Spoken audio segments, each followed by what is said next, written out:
नमस्कार, बहुत स्वागत है आपका स्वदेश न्यूज के खास पेशकश देख रहे हैं आप और मैं हूं आपके साथ मुस्कान गंगराड़े। मध्य प्रदेश में औद्योगिक निवेश के साथ ही मोहन सरकार पर्यटन को भी बढ़ावा देने के लिए लगातार प्रयास कर रही है। मध्य प्रदेश में उद्योग, औद्योगिक निवेश, पर्यटन, संस्कृति, विरासत और ऊर्जा क्षेत्र का समन्वित विकास ही सरकार का लक्ष्य है। निवेश और विकास के इसी क्रम में शनिवार को मुख्यमंत्री डॉक्टर मोहन यादव ने रीवा में 2 दिवसीय रीजनल टूरिज्म कॉन्क्लेव का शुभारंभ किया है। इस मौके पर मुख्यमंत्री डॉक्टर मोहन यादव ने ये कहा कि रीवा रीजनल टूरिज्म कॉन्क्लेव में पर्यटन क्षेत्र के लिए एक नई सुबह का आगाज हुआ है। मुख्यमंत्री डॉक्टर मोहन यादव ने कहा है कि विकास के मायने तभी हैं जब हम अपनी जड़ों से, अपनी संस्कृति और अपनी विरासत से भी आत्मीयता से जुड़े रहें। हम विरासत से विकास की ओर मिशन मोड पर आगे बढ़ रहे हैं। विंध्य क्षेत्र हमेशा से ही मध्य प्रदेश का गौरव रहा है। इस क्षेत्र के विकास में अब कोई भी बाधा नहीं रही। हम यहाँ की हेरिटेज साइट्स को समुचित तरीके से सहेजकर पूरे विंध्याचल को उसका पूरा वैभव लौटाएंगे।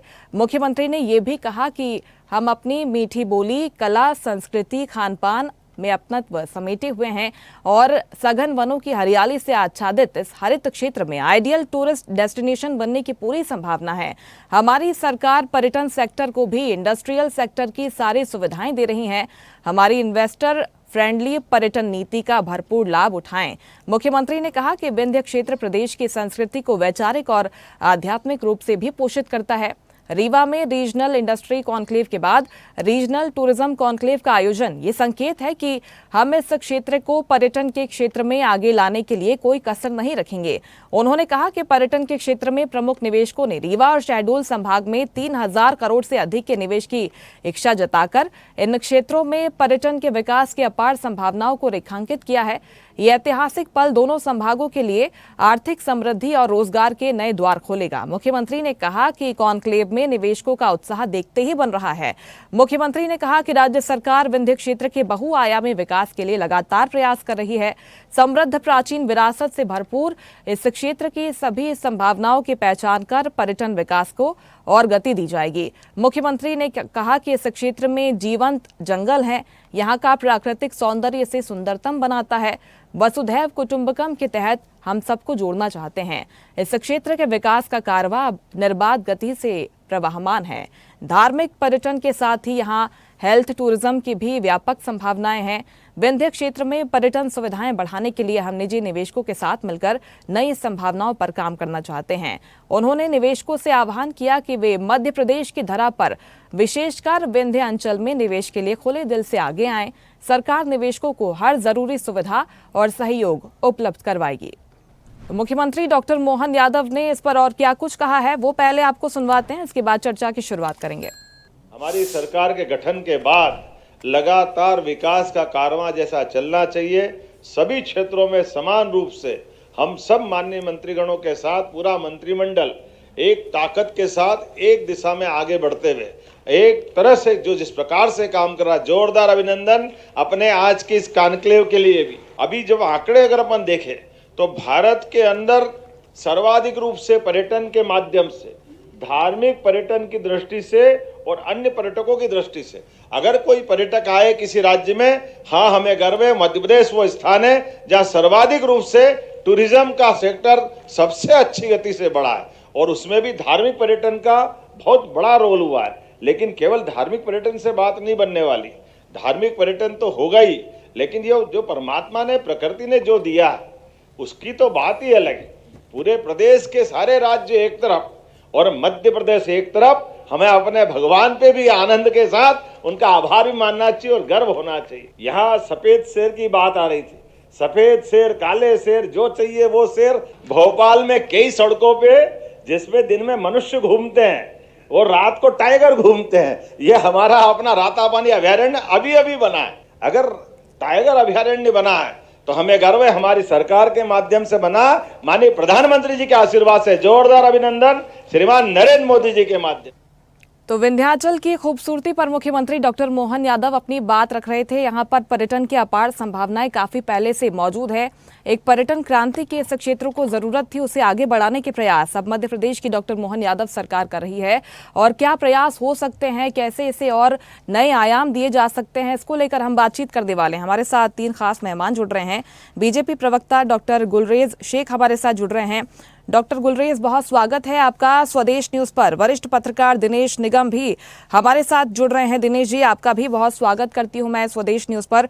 और स्टूडियो से हमारे साथ जुड़े हुए हैं भास्कर सिंह बघेल जी, जो कि एवीपी हैं सिविल सोसाइटी ऑर्गेनाइजेशन इंडियन ग्रामीण सर्विसेज के। बहुत स्वागत है भास्कर जी आपका भी स्वदेश न्यूज पर। लेकिन शुरुआत डॉक्टर गुलरेज जी मैं आपसे करना चाहती हूँ। रीजनल इंडस्ट्री कॉन्क्लेव हमने देखा, GIS हमने देखा, और इसके साथ ही निवेश लाने के लिए विदेश भी मुख्यमंत्री डॉक्टर मोहन यादव पहुंचे थे। लेकिन अब पर्यटन को नया आयाम मध्य प्रदेश सरकार देने की बात कर रही है। विंध्याचल में जो अपार संभावनाएं हैं उन्हें कैसे आगे बढ़ाया जा सकता है। हालांकि पहले दिन हमने देखा कि 3000 करोड़ के निवेश प्रस्ताव मिल भी गए हैं। विंध्याचल के कई क्षेत्र इससे विकसित हो पाएंगे। क्या उम्मीद कर सकते हैं दूसरे दिन से और पूरी कॉन्क्लेव से? माननीय मोहन यादव जी लगातार मेहनत कर रहे हैं, चाहे उसके लिए विदेश जाना हो, यहाँ पर ग्लोबल इन्वेस्टर्स मीट करनी हो, रीजनल कॉन्क्लेव्स करना हो, और अब टूरिज्म पे भी उनका बहुत तीखा बिल्कुल फोकस है। देखिए, हमने ये करके दिखाया कि इन्वेस्टमेंट के मद्देनजर इंडस्ट्री मध्य प्रदेश में आ रही है। चाहे पीतमपुर का उदाहरण ले लो, या उज्जैन में जिस प्रकार से व्यापक इंडस्ट्री आई है, जो नई विक्रम उद्योगपुरी बनी है, वहां अब जगह नहीं बची है। इंडस्ट्री बन चुकी है, बन नहीं रही है, बन चुकी है। तो जिसमें मेडिकल डिवाइसेस भी बन रहे हैं, फार्मा भी बन रहा है, टेक्सटाइल भी बन रहा है। अब हम चाहते हैं, क्योंकि मध्य प्रदेश को आप देखिए कि मध्य प्रदेश जो हमारी वन संपदा है, जो हमारी टूरिज्म की संपदा है, उसमें बहुत रिच है। लेकिन इतना जो एक्सप्लोर होना चाहिए था, जितना इसका उपयोग होना चाहिए था, नहीं हो पाया। और अगर मैं विंध्य की बात करूं प्रॉपर, तो विंध्य कुछ हद तक पिछड़ भी गया। जो भी कारण हो, मैं अभी राजनीतिक कारणों में जाना नहीं चाहता, लेकिन जो भी कारण हुए हो, चाहे अर्जुन सिंह जी का कारण हो या जो कुछ भी कारण हो, लेकिन विंध्य को जो मिलना चाहिए था विकास के रूप में, वो नहीं मिल पाया। जबकि आप विंध्य को देखें तो वो बहुत रिच है, उसके हेरिटेज में भी और उसकी प्रकृति में भी। तो अब डॉक्टर मोहन यादव जी ये चाहते हैं कि जो इनक्रेडिबल इंडिया है हमारा, उसका हार्ट मध्य प्रदेश बने, और जो मध्य प्रदेश है उसका हार्ट विंध्य बने टूरिज्म के मद्देनजर। उसके लिए काम चल रहे हैं। और आप देखिए कि उसके लिए कितना कुछ हमने प्रमोट किया है कि डायरेक्ट मुख्यमंत्री जो है इन्वेस्टर्स से बात कर रहे हैं। होटल हुआ, टूरिज्म इंडस्ट्री के अन्य अन्य सेक्टर हुए, उनको बढ़ावा दिया जा रहा है, उनको समर्थन भी दिया जा रहा है। उनकी समस्या क्या है, सीधे सीधे उनको समझा जा रहा है। इससे होगा क्या कि मध्य प्रदेश का विकास होगा, SGDP बढ़ेगा, बाहर के लोग भी आएंगे, और जो लोकल विंध्य में जो एक माइग्रेशन होता था जॉब्स के लिए, वो कम होगा, लोकल इकोनॉमी को भी बूस्टर मिलेगा। तो मोदी जी की और मोहन जी की जो डबल इंजन की सरकार है, वो पूरे गति से आगे बढ़ रही है, और इनक्रेडिबल इंडिया का हार्ट बनने वाला है मध्य प्रदेश। बिल्कुल, निश्चित तौर पर यही उम्मीद हम भी कर रहे हैं। मैं लौटती हूँ सर आपके पास। दिनेश निगम जी, मैं आपसे समझती हूँ विंध्याचल वैसे ही अपनी भौगोलिक स्थिति के लिए जाना जाता है, अपनी खूबसूरती के लिए जाना जाता है। विरासत से विकास के संकल्प के साथ अगर सरकार आगे बढ़ रही है, विरासत विंध्याचल के पास काफ़ी पहले से मौजूद हैं।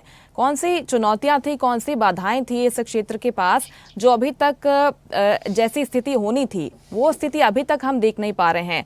और इसके साथ ही अब जो प्रयास हो रहे हैं, बदलाव देख पाते हैं आप इन प्रयासों के माध्यम से? सर, आपकी आवाज़ नहीं मिल पा रही है, आपने शायद म्यूट कर रखा है। आप अनम्यूट कर लीजिए प्लीज़। आपने शायद म्यूट कर रखा है सर। ठीक है, मैं लौटती हूँ आपके पास, दुरुस्त करने की कोशिश करते हैं इसे। भास्कर जी, मैं आपसे समझती हूँ, आप लगातार काम कर रहे हैं, और जिस तरह से सस्टेनेबल डेवलपमेंट की हम बात करते हैं, इन प्रयासों के बारे में आपकी क्या राय है, जो प्रयास अब मध्य प्रदेश की डॉक्टर मोहन यादव सरकार कर रही है, खासतौर पर पर्यटन को बढ़ावा देने के लिए? तो इससे आपको लगता है कि ग्रामीण क्षेत्रों में खास तौर पर लाभान्वित हो पाएंगे लोग? पर्यटन बोर्ड जो मैं देख रहा हूँ कि कोविड के बाद से जिस तरह से नए नए प्रयास किए हैं मध्य प्रदेश में पर्यटन को बढ़ाने को लेके, वो बहुत ही अभूतपूर्व कदम है। और बेसिकली इसमें मुख्यमंत्री मोहन यादव जी, शिव शेखर शुक्ला जी और पर्यटन मंत्री जी की विशेष भूमिका है। इसमें जो जो नई चीज़ें जो बेसिकली देखने को हम लोग को मिल रही हैं कोविड के बाद से, वो अगर आप देखें तो पूरे अगर देश में देखें तो मध्य प्रदेश उसके लिए शायद अभूतपूर्व कदम उठा रहा है। अगर हम बात करें ग्रामीण पर्यटन को की दृष्टि से, तो आप देखेंगे रूरल होम स्टे का प्रमोशन शायद मध्य प्रदेश में इंडिया में केरला के बाद शायद मध्य प्रदेश स्टेट है जो इतने ज़्यादा 200 से ज़्यादा होम स्टे अभी बना चुका है और वो सक्सेसफुली चल भी रहे हैं।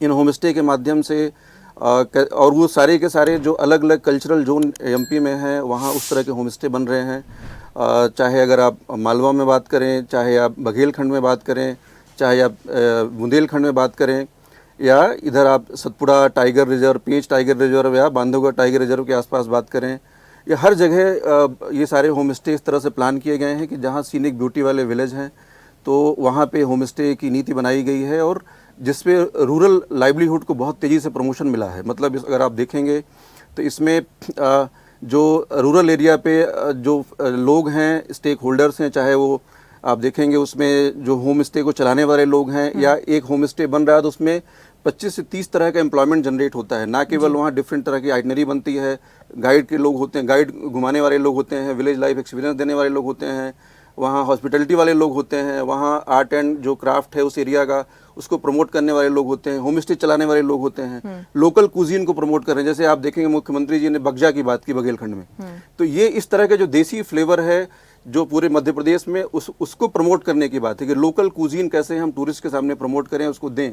तो ये एक बहुत अच्छी पॉलिसी इस तरह से है। दूसरा, अगर आप देखेंगे कि जो फिल्म नीति बनाई है मध्य प्रदेश सरकार ने, विशेषकर शिवशेखर शुक्ला जी ने, उसमें जिस तरीके से आप देखेंगे कि जो यहाँ जो आकर के शूटिंग करने वाले को तो विशेष सुविधा है भी, लेकिन अगर आप यहाँ की संस्कृति के, यहाँ के कल्चर पे अगर चीज़ों को प्रमोट करते हो तो उसमें अलग से सब्सिडी भी है जी। तो उस तरह की चीज़ें हैं। अगर आप दूसरे और अगर इन्वेस्टमेंट के पॉइंट ऑफ व्यू से देखेंगे तो जो भी हमारे धार्मिक स्थल हैं अलग अलग, वहाँ पे MPSIDC ने बहुत सारे होटल्स बनाए हैं, बहुत सारे कन्वेंशन सेंटर बनाए हैं इसी कड़ी में कि उसको कैसे हम इसको आगे लेके जाएं।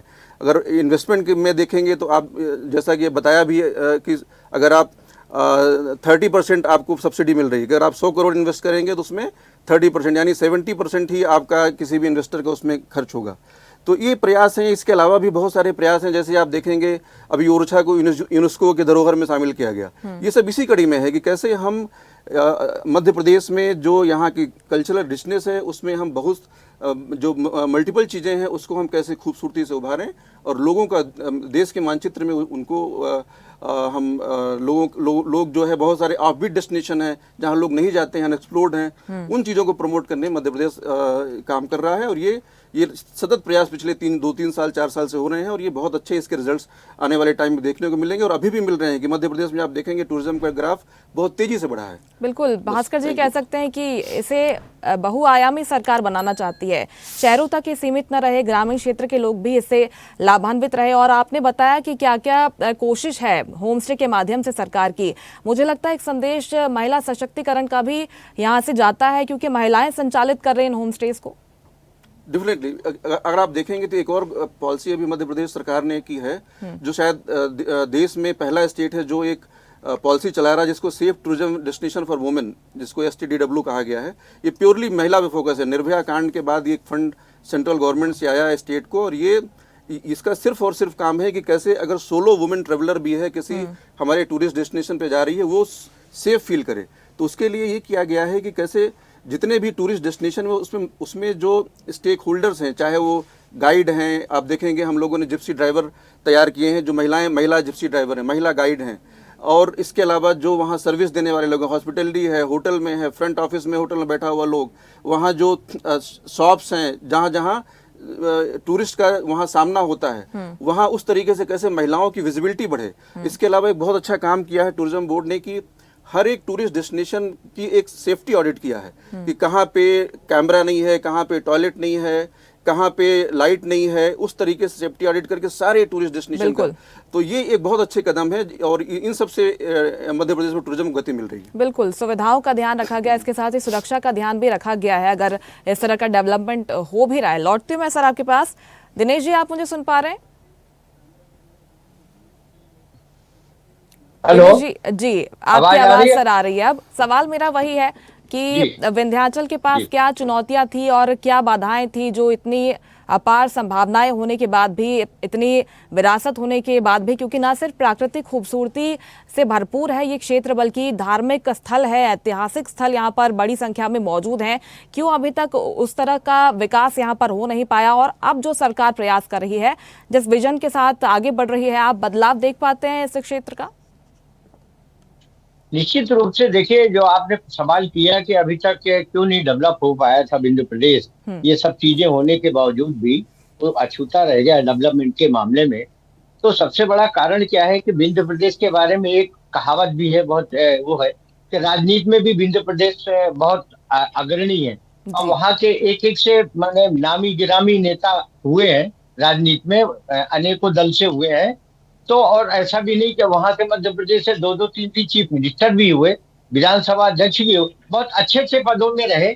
और अगर चाहते तो निश्चित रूप से जो काम आज डॉक्टर मोहन यादव जी को करना पड़ रहा है, ये चाहते तो बहुत पहले से रीवा को डेवलप किया जा सकता था। ऐसा नहीं है, विंध्य प्रदेश बहुत अपार, वहाँ अपना फॉरेस्ट है, वहाँ माइंस है, वहाँ कोयल फील्ड है और कई ऐसे प्रपात हैं जो नामी गिरामी लोगों में देश में गिने जाते हैं, जल प्रपात जो है।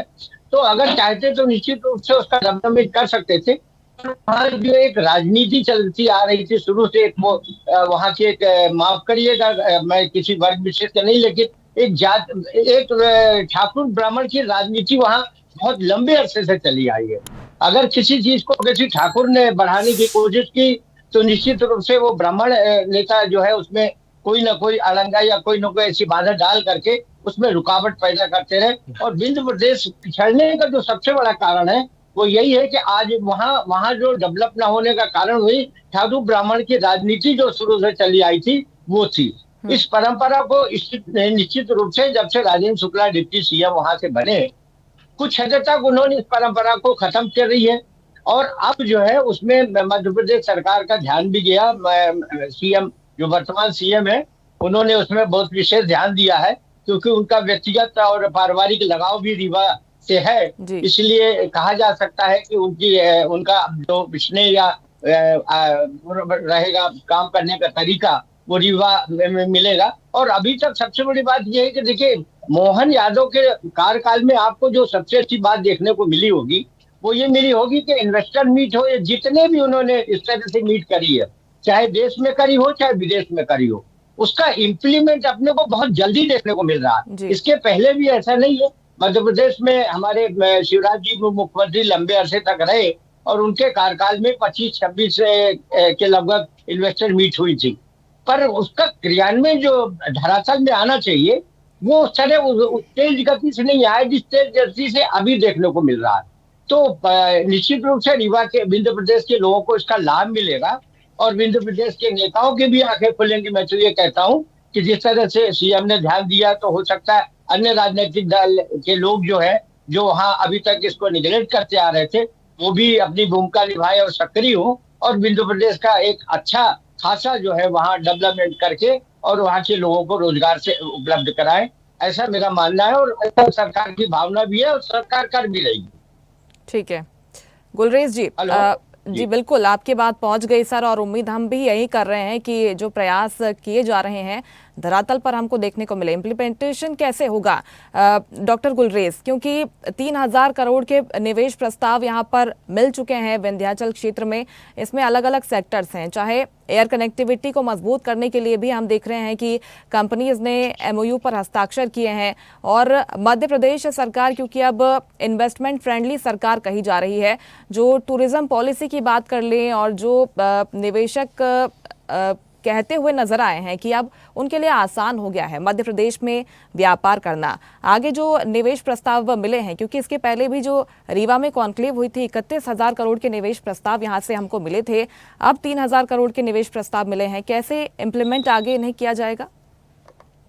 देखिए, जो हमको निवेश के प्रस्ताव पहले मिले थे उसमें इंडस्ट्रियलाइजेशन के प्रोजेक्ट बहुत सारे शुरू हो चुके हैं, और कोई भी इंडस्ट्री आती है तो वो साल 1.5 साल तो उसका क्योंकि बड़ा इंफ्रास्ट्रक्चर होता है तो उसके बनने में लगता है, तो वो अभी काम बिल्कुल गतिशील है। और आप देख सकते हैं अपने संवाददाता को यदि भेजेंगे तो आपको फुटेजेस भी मिल जाएंगे जिसमें इंडस्ट्री का डेवलपमेंट का काम हो रहा है। दूसरी चीज है, अभी जो 3000 करोड़ के मिले हैं, ये तो मैं कहूँगा पकी पकाई रोटी है बिल्कुल, क्योंकि नेचर को जो करना था, ईश्वर ने प्रकृति के माध्यम से रीवा में सब कुछ परोसा है। अब उस परोसी हुई बिल्कुल सही थाली बात। को सजाकर हमको लोगों के सामने रखना है, वो कौन काम कर रहे हैं? डॉक्टर मोहन यादव जी। और आप ये देखेंगे कि ये केंद्र और राज्य के बीच में जो सहयोग होता है ना, उसका उच्चतम उदाहरण है। देखिए, केंद्र की मोदी जी की बहुत सारी योजनाएं हैं, जिसमें से एक है स्वदेश दर्शन योजना।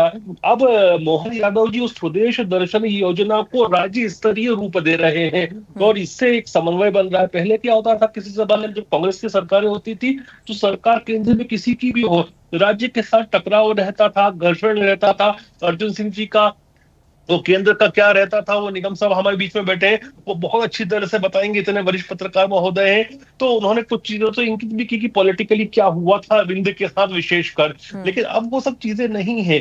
जो गाड़ी के डिब्बे होते हैं कि केंद्र का इंजन आगे दौड़ रहा है और राज्य उसके साथ आगे दौड़ चल रहा है। बिल्कुल, निश्चित वो तौर पर स्थिति आपने बन ठीक चुकी कहा है और गुलरेज इसका जी, प्रभाव ये विंध्य तमाम को, मध्य प्रदेश चुनौतियां को मिलना थी, निश्चित। उससे अब आगे बढ़ रहा है विंध्याचल और विकास के प्रगति पर, पथ पर आगे अग्रसर हमको दिखाई देता है। एक लास्ट रिएक्शन भास्कर जी मैं आपसे लेना चाहती हूँ।